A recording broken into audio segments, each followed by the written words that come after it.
اعوذ باللہ من الشیطان الرجیم، بسم اللہ الرحمن الرحیم۔ آگے صورت عصر ہے، اللہ فرماتے ہیں والعصر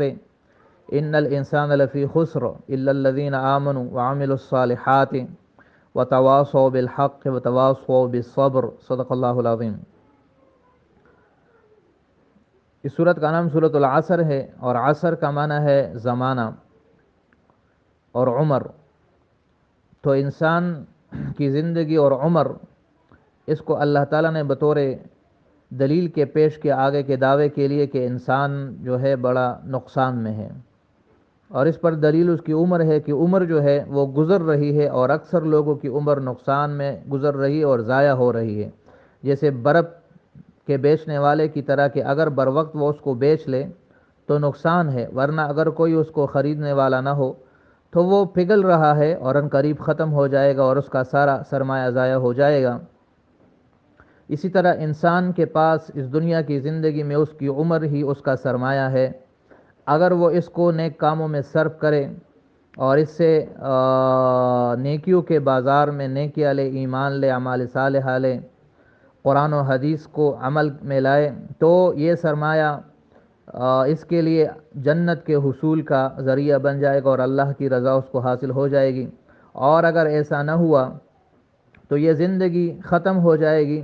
اور جب موت آئے گا تو اس کے پاس پھر کچھ بھی نہیں ہوگا، وہ خالی ہاتھ اللہ کے سامنے جائے گا، کیونکہ اس کا سرمایہ تو اب ضائع ہو گیا۔ اب اسے نہ تو نئی زندگی ملنے والی ہے، نہ وہ دوبارہ دنیا میں آ سکتا ہے کہ پھر سے کچھ نیا تجارت، کچھ نیا کاروبار کر لے اور آخرت کما لے اور جنت کما لے۔ تو اللہ تعالیٰ فرماتے والعصر، قسم ہے زمانے کی، ان الانسان لفی خسر، کہ بے شک انسان لفی خسر، یقیناً نقصان میں ہے۔ ان بھی تاکید ہے، لام بھی تاکید ہے، یقیناً ہر انسان خسارے میں ہے، کیونکہ اکثر انسان ایسے ہے کہ ان کو زندگی کی اہمیت کا پتہ نہیں، اس کے بارے میں وہ غافل ہے، ویسے اس کی زندگی گزرتی رہے۔ اکثر انسان ایسے ہوتے ہیں، ہاں سوائے ان لوگوں کے جن کے اندر یہ چار صفات، الا الذین آمنوا، سوائے وہ لوگ جو ایمان لائے، فعملوا الصالحات، اور جنہوں نے نیک اعمال کیے، وتواصوا بالحق، اور ایک دوسرے کو حق کی وصیت کی۔ حق سے مراد حق دین اسلام جو قرآن و حدیث کی شکل میں ہے، وتواصوا بالصبر، اور ایک دوسرے کو صبر کی وصیت کی کہ حق کے راستے میں، دین پر چلنے میں، قرآن و حدیث پر عمل کرنے میں اور اس کو دوسرے کو پہنچانے میں، اس پر جو تکالیف مشکلات آئے اس کے بارے میں ایک دوسرے کو صبر کی تلقین کرتے ہیں۔ تو فرمایا والعصر، زمانے کی قسم، مراد انسان کی عمر ہے۔ ان الانسان لفی خسر، یہ دعویٰ ہے کہ انسان نقصان میں ہے، اور اس پر دلیل انسان کی زندگی ہے کہ انسان یا تو گناہ کے کاموں میں زندگی گزارے گا، یا مباح کاموں میں، یا نیک کاموں میں۔ اگر گناہ کے کاموں میں ہے تو وہ تو سراسر خسارہ ہے۔ مباح کاموں میں ہے جیسے کھانا پینا، کسی کے ساتھ دنیاوی باتیں کرنا، اگرچہ یہ مباح ہے لیکن اس کا بھی آخرت میں کچھ فائدہ نہیں۔ اور نیکیاں کمانا، البتہ وہ جو نیکیاں کماتے ہیں، جو نیک کاموں میں وقت گزارتے ہیں، نماز میں، قرآن میں، حدیث میں، اور جہاد میں، اور تبلیغ میں، اور نیک باتوں کی دعوت دینے میں، اور قرآن پڑھنے میں اور پڑھانے میں اور سیکھنے میں اور سکھانے میں، اور دینی علوم میں اور دینی سوچ میں اور دین کے بارے میں سوچنے میں، اور دوسرے انسانوں کی خدمت میں، اور اس طرح والدین کی اطاعت میں، جو ان چیزوں کے بارے میں سوچتے ہیں، اور قرآن و حدیث میں جتنے بھی نیک اعمال بیان کیے گئے ہیں اور جتنے بھی نیک عقائد ہیں، ان کے بارے میں ایک دوسرے کو ان کے بارے میں ایک دوسرے کو وصیتیں کرتے ہیں، اور اس بارے میں جو مشکلات وغیرہ آتی ہے ان پر اپنے کی طرف سے یا غیروں کی طرف سے اس پر صبر کرتے ہیں۔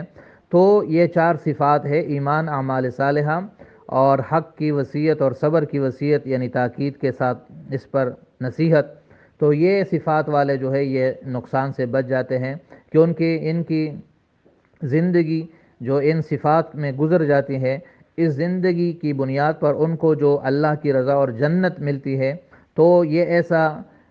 تجارت ہے، اور یہ ایسی تجارت اور ایسا کاروبار ہے کہ انہوں نے نفع کر لیا، کیونکہ اس تھوڑی سی زندگی کے بدلے انہوں نے ہمیشہ کی زندگی جو ابدی اور سرمدی اور لازوال زندگی ہے اور لازوال نعمت ہے وہ حاصل کر لی۔ تو یہ لوگ جو ہے یہ تجارت میں کامیاب رہے۔ اللہ تعالی ہمیں بھی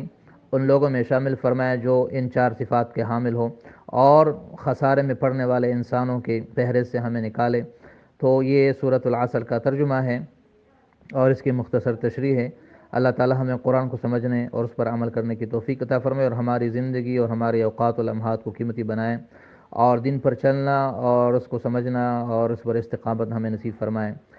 یہ اس کے سبق کا خلاصہ ہے، امید ہے آپ کو سبق سمجھ آ گیا ہوگا، باقی انشاءاللہ بعد میں پڑھیں گے۔ صدق اللہ العظیم و صدق رسولہ النبی الکریم۔ السلام علیکم ورحمۃ اللہ وبرکاتہ۔